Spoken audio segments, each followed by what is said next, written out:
Hi gardeners, అందరికీ నమస్తే. Welcome back to my channel Latha way of life. నేను already 2 months back ఒక side garden అంతా క్లీన్ చేసేసాను కదా, ఇలాంటి డ్రమ్స్ పెట్టేశాను. ఈసారి ఇంకొక సైడ్ అన్నమాట, 2 sides ఉంటాయి. ఇంకో సైడ్ కూడా నేను మట్టి మొత్తం తీస్తున్నాను. అప్పుడు కొన్ని మొక్కలు పోయాయి, ఇప్పుడు కొన్ని మొక్కలు పోయాయి. చాలా బాధగా ఉంది, కాకపోతే తప్పదు, తీయాలి. అసలు దీంట్లో ఇంపార్టెంట్ ప్లాంట్స్ 2 ఉన్నాయి. అది ఒకటి గ్రేప్స్ ప్లాంట్ అండ్ ఇంకోటి ఇదిగో ప్యాషన్ ఫ్రూట్ ప్లాంట్. కొన్ని వందల ఫ్రూట్స్ ఇచ్చిన మొక్క ప్యాషన్ ఫ్రూట్ ప్లాంట్. గ్రేప్స్ అయితే ఇప్పుడే పూత స్టార్ట్ అయింది.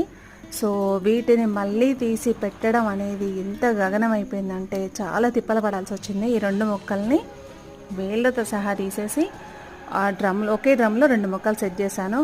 అవి వస్తాయా రావా అన్నది మాత్రం చూడాలిక, దేవుడి దయ. పెట్టనైతే పెట్టేశాను. సో ఇదంతా ఇలా దీంట్లో మట్టి అంతా తీసేసి క్లీన్ చేసాము. ఇటు సైడ్ అయితే ఆల్రెడీ నేను డ్రమ్స్ పెట్టాను.